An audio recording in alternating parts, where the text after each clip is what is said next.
আসসালামু আলাইকুম। সকাল ৯টা বেজে ৩০ মিনিট। আজ বুধবার। বাংলাদেশ বেতার কক্সবাজার। স্থানীয় খবরে স্বাগত জানাচ্ছি এস এম জসিম। উত্তর-পশ্চিম বঙ্গোপসাগর এবং তৎসংলগ্ন এলাকায় লঘুচাপ সৃষ্টি হয়েছে। এটি আজকালের মধ্যে আরো ঘনীভূত হতে পারে। এর প্রভাবে কক্সবাজার সহ উপকূলীয় এলাকা এবং সমুদ্র বন্দরসমূহের উপর দিয়ে ঝোড়ো হাওয়া বয়ে যেতে পারে বলে জানিয়েছে আবহাওয়া অধিদপ্তর।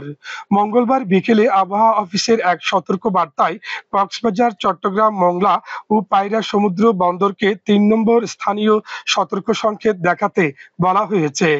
একই সঙ্গে বঙ্গোপসাগরে অবস্থানরত মাছ ধরার নৌকা ও ট্রলারগুলোকে উপকূলের কাছাকাছি থেকে সাবধানে চলাচল করতে বলা হয়েছে। এর আগে গত সোমবার আবহাওয়া অফিস আজ সকাল ১০টা থেকে পরবর্তী ৭২ ঘন্টায় চট্টগ্রাম সহ ৪ বিভাগে ভারী বৃষ্টিপাতের সতর্কবার্তা দেয়। এতে ২৪ ঘন্টায় ৪৪ থেকে ৮৮ মিলিমিটার বৃষ্টিপাতের সম্ভাবনা রয়েছে বলে জানানো হয়। কক্সবাজার আবহাওয়া অফিসের সহকারী আবহাওয়াবিদ মোহাম্মদ আব্দুল হান্নান জানিয়েছেন, অতি ভারী বর্ষণের কারণে কক্সবাজার ও চট্টগ্রাম সহ ৩ পার্বত্য জেলায় কোথাও কোথাও ভূমিধসের সম্ভাবনা রয়েছে।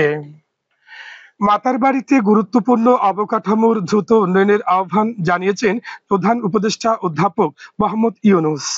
গতকাল রাষ্ট্রীয় অতিথি ভবন যমুনায় অনুষ্ঠিত এক উচ্চ পর্যায়ের বৈঠকে অধ্যাপক ইউনূস মহেশখালী মাতারবাড়ি সমন্বিত অবকাঠামো উন্নয়ন উদ্যোগ MIDI এর অগ্রগতি পর্যালোচনা সভায় এই আহ্বান জানান।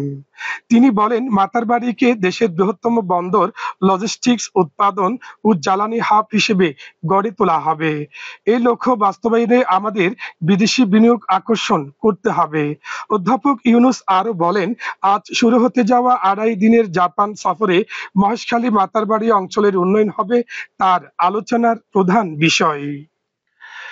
উখিয়ায় বিভিন্ন রোহিঙ্গা ক্যাম্পে বাস্তবায়িত চলমান উন্নয়নমূলক কার্যক্রম পরিদর্শন করেছেন মার্কিন কংগ্রেসের প্রতিনিধি দলের সদস্যরা। গতকাল প্রতিনিধি দলটি রোহিঙ্গা ক্যাম্পের পাশাপাশি স্থানীয় হোস্ট কমিউনিটিতে চলমান উন্নয়ন কার্যক্রমের অগ্রগতি পর্যবেক্ষণ করেন।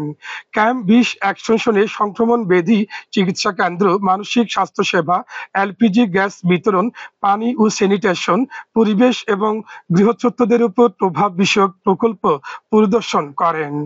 পরে তারা ক্যাম্প ৮W-তে রোহিঙ্গা সাংস্কৃতিক স্মৃতিকেন্দ্র, অগ্নি প্রতিরোধী নিরাপদ আশ্রয় কর্মসূচি এবং ক্যাম্প ৯ এর বিশ্ব খাদ্য কর্মসূচির খাদ্য বিতরণ ও ইউনিসেফের পুষ্টি সেবা কেন্দ্র ঘুরে দেখেন।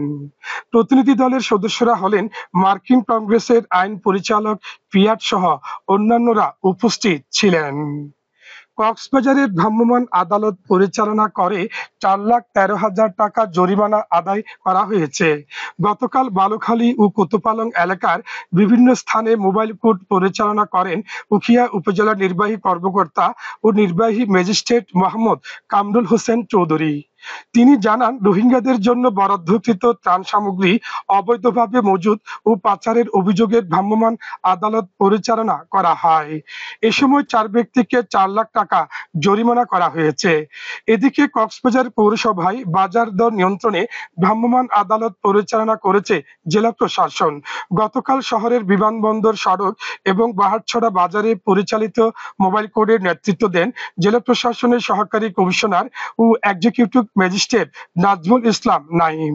অভিযানকালে মূল্য তালিকা না থাকার অপরাধে ৪ প্রতিষ্ঠান মালিককে ১৩,০০০ টাকা জরিমানা করা হয়। অপরদিকে কক্সবাজার শহরের বিভিন্ন গ্যাসের সিলিন্ডারের দোকানে যৌথ অভিযান চালিয়েছে জেলা প্রশাসন, জাতীয় ভোক্তা সংরক্ষণ অধিদপ্তর ও BSTI।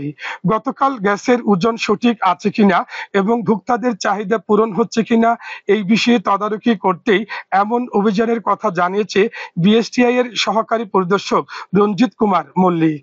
অভিযানে ওজনের তারতম্য পাওয়ায় এক দোকান মালিককে ৫,০০০ টাকা জরিমানা করা হয়। এছাড়া অপর একটি দোকানের মালিককে নানা অসঙ্গতির দায়ে ৫,০০০ টাকা জরিমানা করা হয়েছে।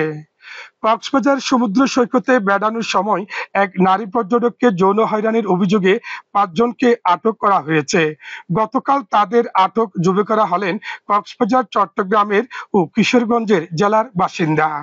টুরিস্ট পুলিশ কক্সবাজার অঞ্চলের অতিরিক্ত ডিআইজি মোহাম্মদ আপেল মাহমুদ জানান, আটক যুবকদের বিরুদ্ধে নারী ও শিশু নির্যাতন দমন আইনে কক্সবাজার সদর থানায় মামলা দায়ের করা হয়েছে। পর্যটকদের নিরাপত্তা নিশ্চিত করতে টুরিস্ট পুলিশ সার্বক্ষণিক সক্রিয় রয়েছে বলে জানান অতিরিক্ত ডিআইজি।